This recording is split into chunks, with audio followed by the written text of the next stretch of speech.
Thank you for reaching out and giving me the opportunity to give anything back to the people who want to go apply for Fulbright and go to the US for studying and all.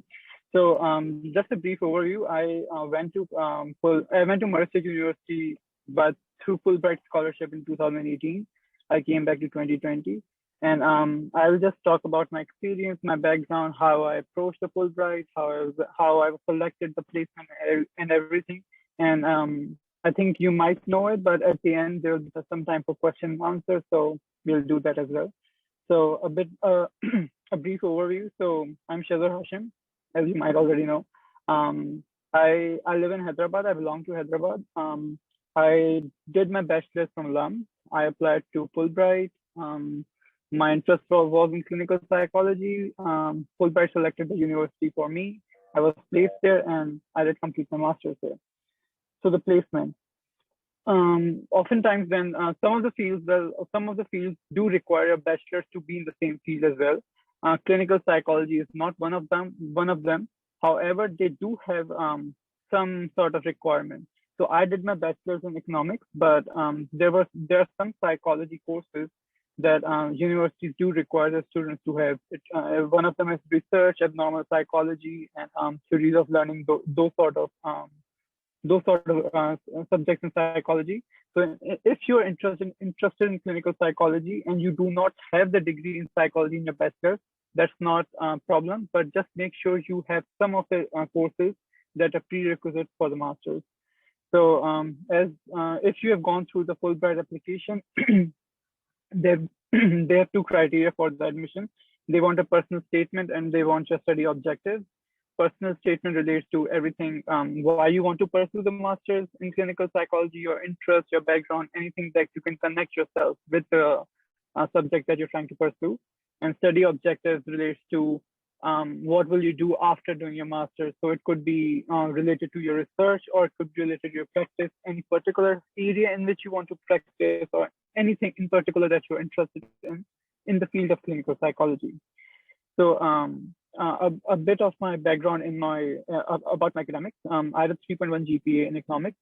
However, because I wanted to focus on clinical psychology as well, so make sure that so the overall GPA might not matter as much. Just make sure that your grasp on the subject in psychology is well enough that you can continue doing your master's. Because if your grasp on those subjects is not strong enough, it might be a problem for you, because research and sort of basic foundation leads into rather than studying everything fresh.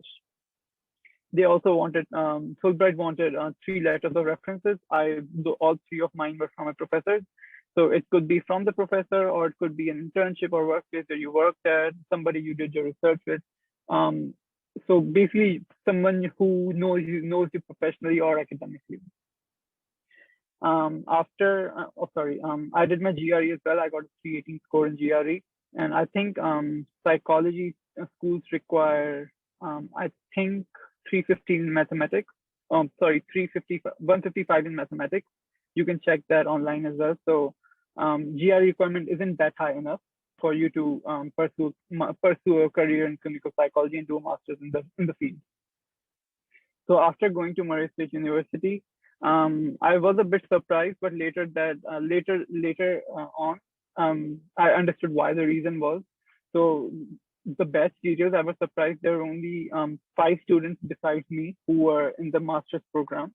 However, after spending a time there, I realized that the reason that it was only 5 students was because universities, especially because clinical psychology is a health science, they're really particular who they pick, and if they have a necessary background, that's where the specific courses in psychology come into the play. If you have specific courses that will help you secure an admission. Some of them had majors in music schools and double majors in psychology. Some of them had majors, bachelors in anthropology or social sciences.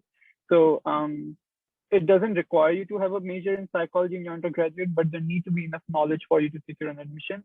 They don't require any relevant job experience. However, they do promise GA shifts if you ask them. I think three of my colleagues did have GA shifts with the professors. And as I mentioned before, the batch size was of 6 people. Yeah, so that was a sort of a overview of the batch, how our batch was, and basically that. So how the life was in Murray. Basically, Murray State University is in a small town called Murray in Kentucky. When I went there initially, I experienced a bit of culture shock. I would call it culture shock-ish because I'll come back to later. Come back to that later. So first of all, the living situation. Um, um, Financially, you can secure you can get an apartment, a room in an apartment or college apartment uh, um, easily. It's not that expensive as well. I think I paid around $280, or I think I paid $280, $180, or maybe $280 per month for my room in the apartment. It was on campus as well, so it wasn't that far away from the classes as well. There is a dining option in Murray State University as well. If you opt for a meal plan, I didn't do that because I didn't want to. I wanted to cook myself because paying that entire living plan and only sticking to vegetarian options didn't seem well enough for me. So I stuck to cooking myself. Murray Traveling in Murray is a bit of a problem because Murray doesn't have any public transport system so that you can travel outside of city. But there are several people who offer rides. People in Murray are really friendly. So if you get to know families living around, they can also give you a ride to nearby cities. So the major nearby cities is Nashville, which is in Tennessee. I think it's a 2-hour drive away. And you can get anything that you can't find in Murray. So I used to eat halal chicken. You can easily find it there as well. Um, when in my orientation at the Murray State University the initial day, one of the counselor told us that it would be really easy for you to make Murray State your new home. I found that statement not exactly, but somewhat true as well because as I said, moving from Pakistan to US, there is a bit of a culture shock because everybody is so independent. Their thoughts, their lifestyle is a bit different. However, uh, um, because as Murray is also known as the friendliest small town in America, so people are really friendly there. And once you get to know people, it's really easy for you to adjust there. Plus, Murray itself is in the Bible Belt of the country as well, so people tend to be really friendly as well. So they will welcome you. They can offer. I had a family who I used to visit each semester, and they used to take me out lunch for lunch as well. So it was really good place to stay. However, they do ask you, and I personally feel that you need to take care of your self care. So do reach out to people, talk to your friends and family back home regularly, and make sure you have adequate support system because oftentimes what happens is that you think that in movies and TV shows it's really propagated that people will flock to you and it's a really happy-go-lucky place.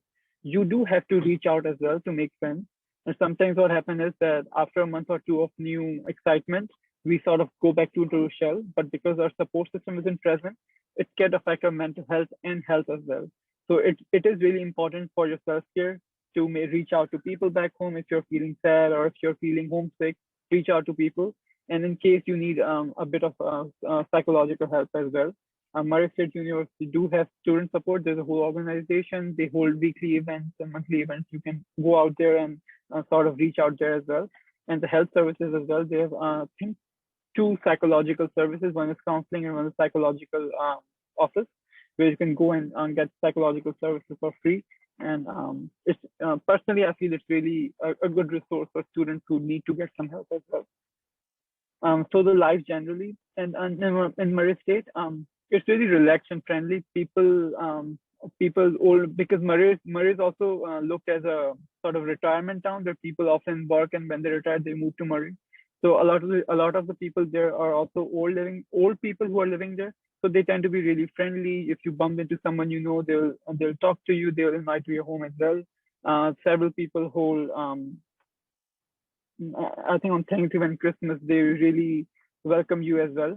One of the fondest memory I have is I made a friend and she used to hold, I think she used to call them Friendsgiving instead of Thanksgiving because she didn't go to her parents and she used to like whole annual meetings where it was sort of a potluck dinner where we used to bring one dish everybody, and it was a really good time spent there as well. As I mentioned before, Murray itself is not expensive at all.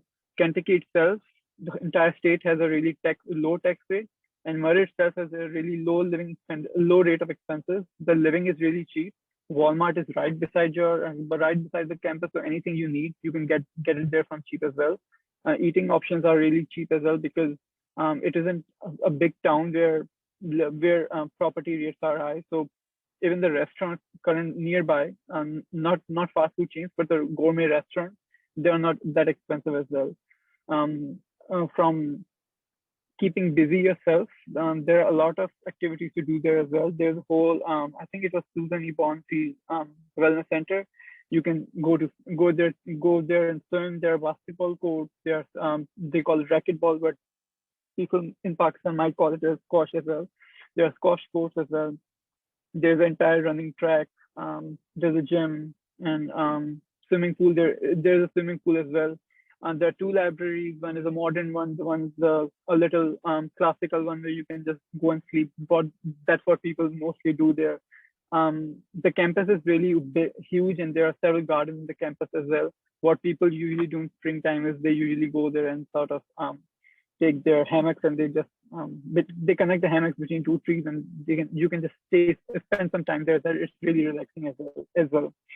There are several churches around the campus as well. They plan weekly or I think monthly trips to Nashville, surrounding areas. You can do that as well.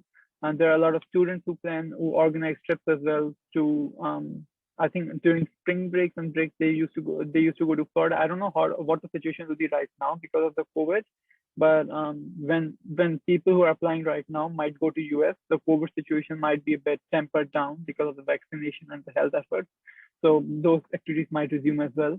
And you can take several trips, and plus Fulbright also allows you two conferences. One is the entry workshop, and the other is a enrichment seminar. It's a really great experience as well because you explore other towns, other universities. You have several talk sessions as well. So it's a really nice way to kind of explore US as well. There are cultural and religious differences as I mentioned before. Murray is a town in part what just US called Bible Belt.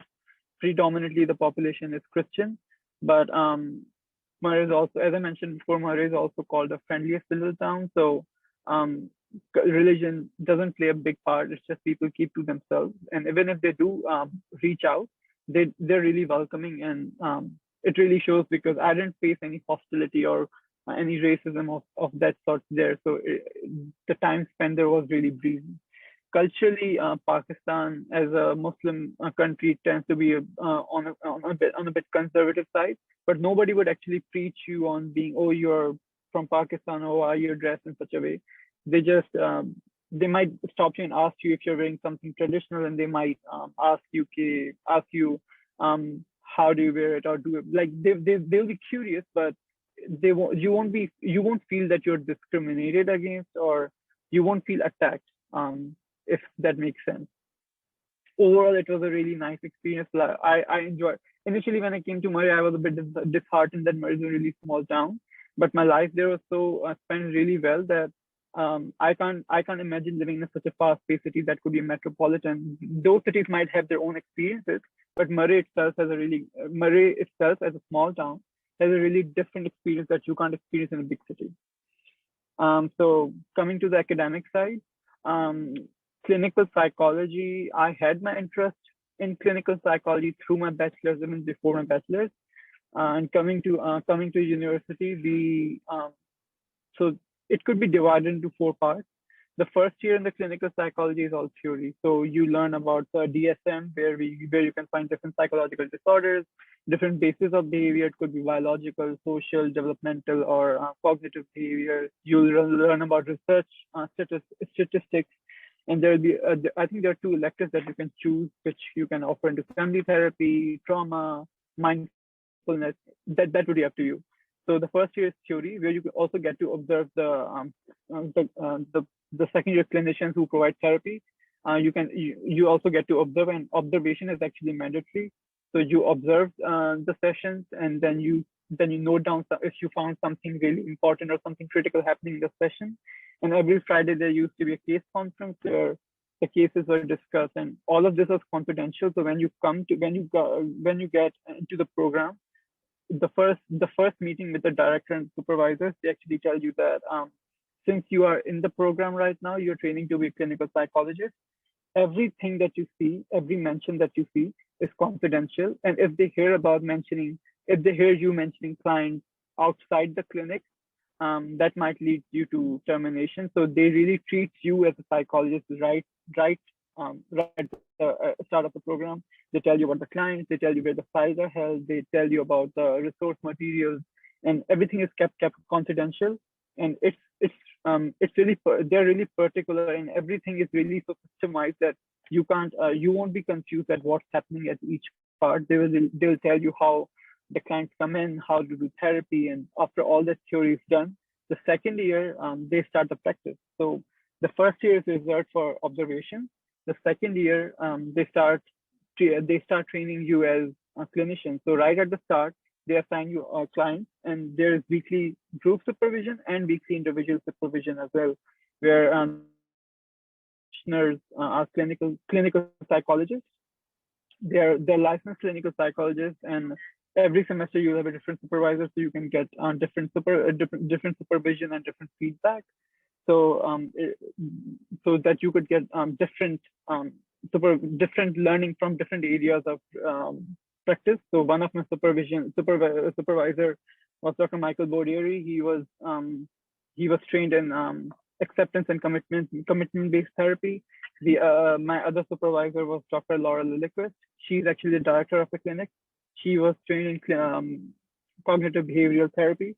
So you get like multiple supervision, so you can broaden your area of practice, and you can choose how you want to pursue your practice as well.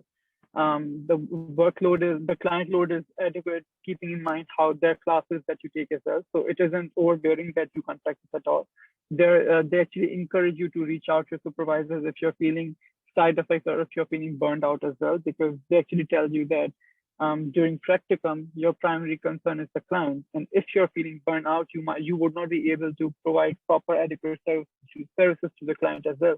So they actually ask you to reach out if you're feeling adverse effects of the academic or the university, so they can help you move across in order so that you can provide adequate service to the people.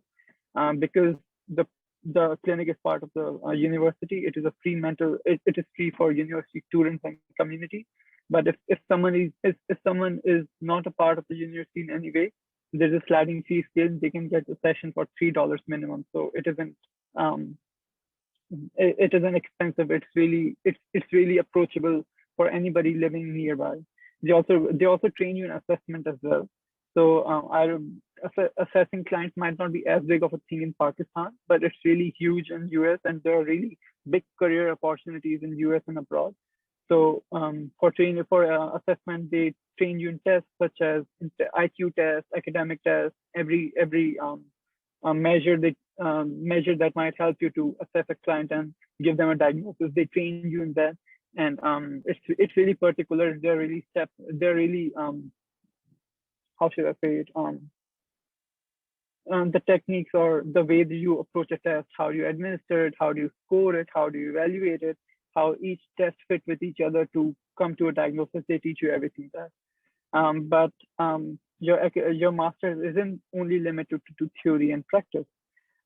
Every faculty member in the psychology department is a PhD doctor, and everybody has their own lab where they do research. And if you're interested in any research, you can just approach the faculty member and ask them to do research with you, or ask them for you to do research with them. I did one research with Dr. Jana Hackathon. She is a social psychologist at Murray State University. Currently, we are waiting for a paper to be published. Let's hope that happens. But so if you want to pursue research as well, you can do that as well. And there are several training opportunities for you as well. There's a prison, I think 50, 60 miles away, and a lot of the people do research there as well. So if you want to join those, academic professors. They can also take you with a brief training, so you can get that experience as well. And because the because the clinic is really relevant or really active in the community, people approach the clinic for sort of talks or projects as well. And the Dr. Laura Lilliquist asked us to go to the areas and give a talk about. So I was a part of two talks. One of the meaning of consent, where we talked about what consent is and how it's really important for each and every person. And the other was stress and I think stress and management. And it was right before the exam, so we went to a residential college and we talked about what stress is, how a little bit of stress might be important, but you should not be stressed so much that you suffer a burnout, and how to take care of that. So there are ample opportunities in that area as well. So um, for a lot of this is a personal experience. A lot of times when people ask me that, oh, you have done a master's in what subject, and when I tell them I did my master's in clinical psychology, the first question they ask is, okay, what next? What do you want to do now? Are there any job opportunities after clinical psychology, especially in Pakistan? And mental health isn't a concept in Pakistan. What will you do now? So it really depends how you approach the market after your graduation as well, because um, it is a fact that market for mental health counselors isn't as good as, let's suppose, accountants or people in IT professionals. But there are several opportunities if you want to pursue a job in Pakistan as well. So there are several online. So you can go into research.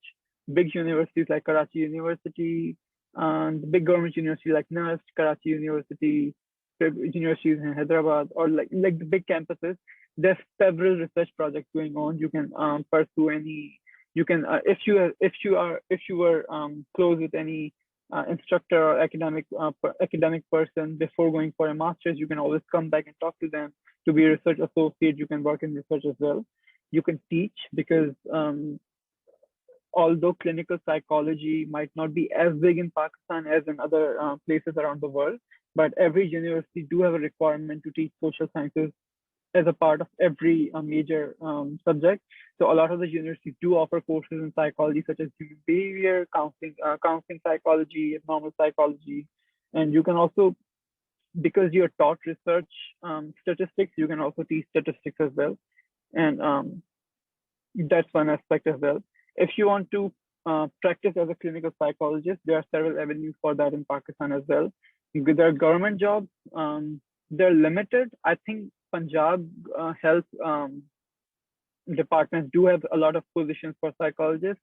Some department, I came across only one, but there, on the private side, there's a lot of opportunities for clinical psychologists as well. Currently, I'm speaking from my own experience. I'm part of it's Zavia.org. It's a online psychological sort of company where you can I've joined that company, and people can like go there and seek therapy services there.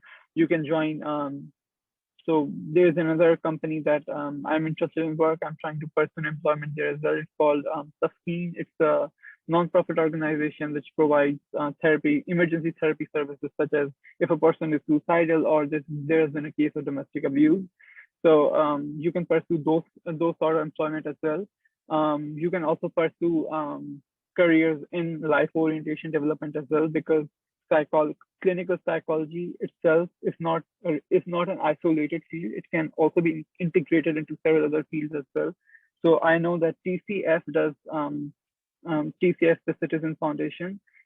They do life orientation for their students apart from academic, and clinical psychology is a part of that as well. So if you do come, there's opportunities there as well. You can also apply for corporate jobs as well. Some corporate companies do have positions of clinical psychology as a separate department or as a part of the HR department as well. You can pursue that as well. So the idea that there isn't much to do after being a clinical psychologist is is not true, but you have to do a bit of research after you come back. It isn't just lay down at your feet. You have to be a bit particular where you want to go. You want to do a bit of research. So it's it's definitely possible. A lot of people I know who went to Fulbright do a clinical psychology as a master's before me, and I know that some of them are even interested after I came back as well. So if it's something that you want to pursue, you can definitely go for that as well. And I think that's the end of the presentation. So if anybody has any questions, anything